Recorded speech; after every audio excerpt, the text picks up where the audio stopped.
histoire pour justifier la raison pour laquelle je prends la parole. Il semblerait que dans un village, il y avait un monsieur qui parlait beaucoup. Quand il y a un événement, il tient à prendre la parole. Et comme il parle beaucoup, on le connaît. Il y a eu un jour, il y avait un grand événement, on ne voulait pas qu'il prenne la parole. Alors on a ouvert le grenier là, et on l'a mis dedans. Entre-temps, il y avait une grande discussion qui surgissait. Alors il était question de savoir, mais la poule peut pondre combien d'œufs par jour? Alors les gens discutaient. Et comme du fond du grenier, il parlait, on n'entendait pas.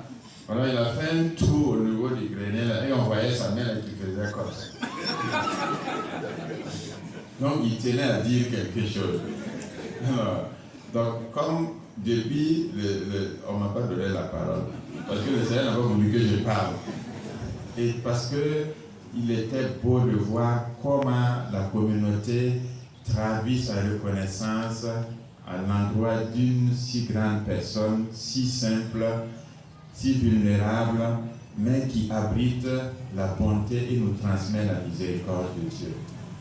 Et si je prends la parole, c'est juste pour dire merci à Dieu au nom de vous tous de nous avoir donné une si grande personne et vous annoncer qu'au sortir de la messe, nous allons aller directement à la maison. Voilà. Donc c'est cette bonne nouvelle que je voulais vous annoncer. Voilà. Donc c'est ça qui justifiait le fait que je prends la parole. Donc ne traînez pas, parce qu'à l'occasion, nous allons donner la parole au groupe Candaf Cœur qui est en train de transmettre de permettre à ceux qui ne sont pas parmi nous de vivre cette célébration, de faire également un témoignage et nous allons bénir ce que le Seigneur nous donne et ensemble nous allons fraterniser.